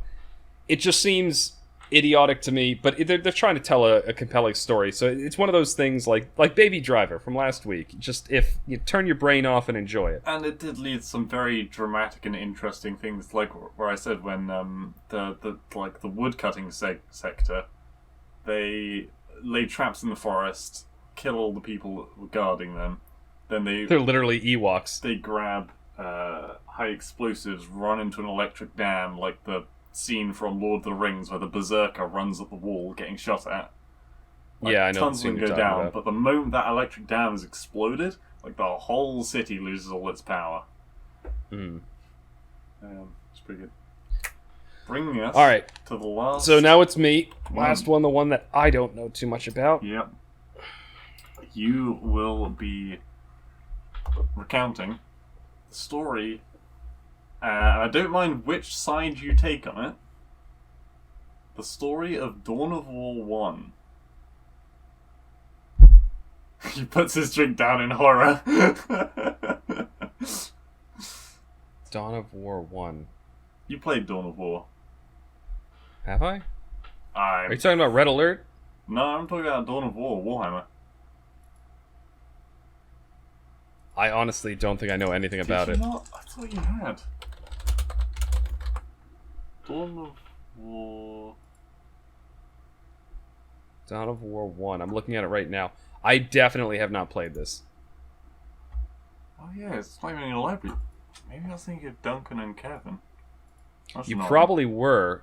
Although I may want to get this. It's on sale right now. It's always on sale. It's $9 for 4 games. There's only 2 games worth playing in any Warhammer setting, and that's Dawn of War Game of the Year Edition, which is the first one, and Dawn of War Dark Crusade, because... Well, they're both $3 right now, so I might actually pick them up. I'd recommend it. Anyway, so I know nothing about that. I'm sorry to derail that. I'll rehash. You waffle for... no, fuck it. Naruto. No, I think we've done Naruto before, haven't we? I've had you do Naruto before. Wait, actually, you may have had me do Naruto before. Yeah, one of us has done Naruto before, and we did it fairly well. I I will waffle for a little bit. Think. Use your brain. God. You know what? I'll do a little bit more talking about how much I despise the fucking politics in Pan Am of Hunger Games. Okay, good. Actually, you know what? Let's talk about some more Transformers lore, because I feel like I didn't get enough done in that that first little bit there. I wonder why. Like once they look into Mr. 10 seconds left. What? So they, like, once they're on Earth, like a bunch of stuff happens. Like the Autobots immediately make inroads with some humans by helping them out and saving them, and literally letting the Decepticons get away. Because the Decepticons immediately start attacking human energy facilities, electric dams, oil rigs, and using them to create this energy source that they use, Energon, that can be kind of stored as a pure, like, plasma kind of form of energy. And the idea being that because Earth has so much, like, raw energy through tectonic energy, through fossil fuels, through hydroelectrics, through wind power, that they can use this planet to essentially refuel their homeworld and then restart their war. So it becomes kind of a stalemate between the Decepticons and Autobots. The Decepticons trying to steal as much energy as they can, and the Autobots trying to prevent them from doing that, while making inroads with the local population. What's up, Blue? I see your finger up. I want you to tell me the story of Call of Duty Zombies? I don't know that. I'm just I don't. What? I never played Good. the zombies mode. But you never played the Zombies mode? No, I think Ever. zombies are fucking stupid. Ah, you're the fucking worst. I could tell you the story of. Okay. Hmm? Call of Duty Modern Warfare 2. I could probably do that Okay. with some degree of reliability. Because I actually But- played that game, but it was 12 years ago. Yes. And I expect there's certain points I expect you to cover. Okay. Okay, right. Are you ready? Yeah, I'm ready. 3, 2, 1, go. All right. So in Call of Duty, you play generic American soldier lady or man, whatever. You go through war zones and you're fighting terrorism and other forces until there is this Russian terrorist dude who takes somebody down or something like that, and he forces like an undercover CIA agent to or to not, depending on your degree of squeamishness, shoot a bunch of civilians in an airport. And because of that, that starts a war. Russia invades America, and you're fighting off Russian troopers next to a Burger King or something like that. You're going through, and there's combat, and there's combat. Suddenly, the British are involved, and they're over here in Europe fighting off Russians who are doing stuff over there. And then you go back to America, and I honestly, the story is a blur to me. I have no... Even when I played it, I had no idea what happened. I remember the airport scene where you're killing civilians. I remember the British dude who gets shot in the face by his own teammate right outside of an airplane as he's trying to evacuate from some village somewhere. And then it all culminates in you taking out whoever was the terrorist guy that started everything, and then peace happens because they were like, look, this guy did it all. Please, let's 7. stop the war. I think. Okay, do you want me to stop there? Yeah, stop there. Okay, so my memory's not great either, but I think you got things a little bit mixed up. It starts off in the the boot camp, and you're being looked down upon while you do the training grounds by one Colonel Shepard. I don't remember the names of any characters in any Call of Duty games. Shepard's like a key character, that's why I brought that name up. I think it's a blur. You do the Brazil level where you're fighting for a shanty town. Do you remember that? I don't remember the Brazil level. And then Ghost rugby tackles someone from a second story window onto a car. That I remember. Yeah. Okay, I do remember that. Then there's No Russian, which is a skippable level where you go into an airport with a bunch of Russian terrorists because you're undercover. And Yeah, then at the you're end, like some kind of undercover guy, and you're going in there through a Russian airport, like literally just gunning down civilians. Yeah. And then at the end of it, you're like stepping into a van, and the leader turns to you and he's like, "No Russian," shoots you in the chest because he knows that you're a spy. Yeah, something that not a lot of people realize is that you can play through that whole level and not shoot anyone. Yeah. And it doesn't matter. You can just literally walk around. I mean, I by that logic, I fucking you might as mowed well everyone skip down. the level. I fucking mowed everyone down. Yeah. I mean, I think you got... Well, I think you'll technically have to kill some of the cops that try and kill you, but... Yeah, near the end. The people who are actually shooting back. I'm talking about the unarmed people. But it's... Sorry, can we pause for a sec to talk about, like, how... Epics. It's a video game. Yeah. Like, this is something that has bothered me ever since video games have had a lot of... Especially in the mid-2000s, they had a lot of moral panics around them. Yeah. Like, people were concerned about Mass Effect because there was one scene at the end that was very tastefully done, that, there was some sexy going on. Mm-hmm. Which, by the way, was no different than, like, a PG-13 movie. And this thing, like, they're like, oh god, the moment kids play this, they're gonna go out and they're gonna shoot a bunch of people. I'm like, no. I mean, No. they did the whole Joker murderer asshole guy, didn't they? So I think that's that was around that time. I think it raised tensions.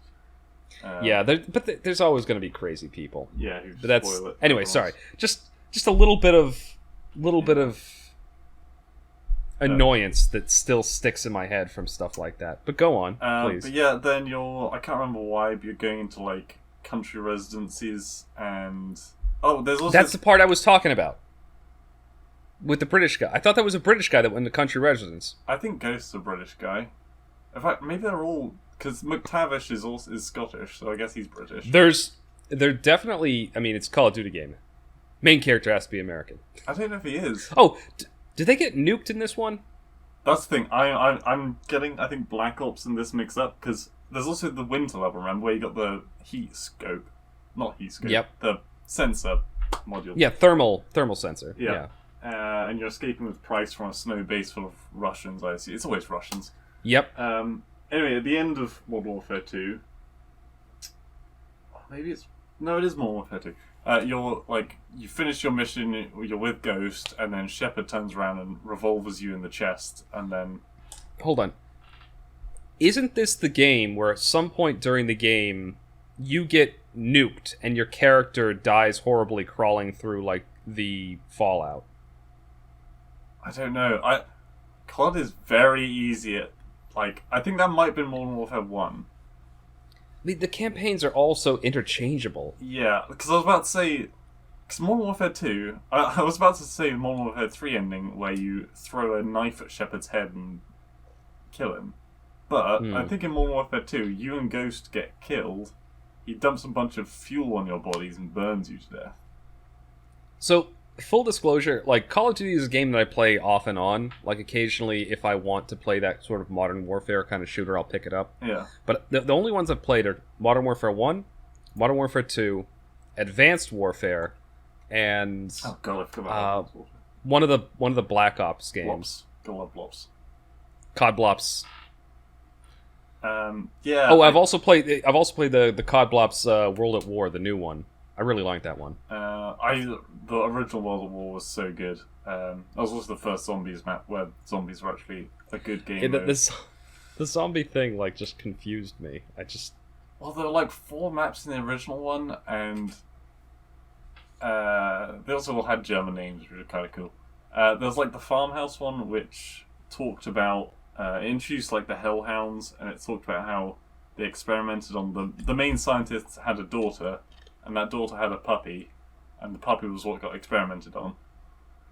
And that's the dog that keeps, attacking you. The teddy bear that appears in the chest and moves the chest is the girl's teddy bear. And also the voice that comes with it when they're ha ha ha ha is the girl. And yeah, it's all revolves around this, German scientist who was trying to, make super soldiers. I feel like this was a mid 2000s trend. Zombies. Yeah. Everything had to have zombies. Call of Duty has zombies mode. Halo put in a zombies mode. There's all this classic literature reinterpreted to have zombies. The thing is, Call of Duty it was good, and then they overcomplicated things later down the line. Where don't get me wrong, I don't like later COD games anyway because they have stupid shit in them, and it's no longer Call of Duty; it's Call of whoever pays the most. Well, and that's the same problem I had with the Halo games. Halo stopped being Halo after Halo 3, or Reach technically. After Reach, it stopped being Halo. Yeah. Halo tried to be Call of Duty, and they lost what made Halo unique and fun as a shooter. Yeah. And then in Black Ops, which is all about Fidel Castro and the Cuban Missile Crisis. I've never played that one, but yeah. You play as... The zombies in that is you play as Kennedy in the White House. And, yeah, I think one of you plays as Castro, I think, in fact. And yeah, you're in the big meeting room and you're having a conversation, and then suddenly zombies start appearing everywhere. There's a boss in it now, who's in the basement, who's really hard to kill, and he steals your weapons. There's the Pack-a-Punch, there's the teleporters, there's the dogs. There's just too much. But yeah, original one's very fun. Oh my god. Yeah, I was struggling after, because I remember the few iconic scenes from that game. Vaguely, but the plot was just a blur. And there's a lot of deep lore. Yeah, apparently. Deep lore that seems straight out of a, bootleg Tom Clancy novel. Oh yeah. All right. Well, that was a bit of a rocky one. We had some good stuff, we had some bad stuff, and yeah. Well, hopefully you guys enjoyed listening. Anything you'd like to say, Blue, before we close out the podcast? You have beautiful eyes. Thank you. No worries. All right. God. This is going to be the end of episode 45 of the TMCJ podcast. Thank you all for listening, and hopefully you will tune in again soon. I hope everyone at home has beautiful eyes as well this week.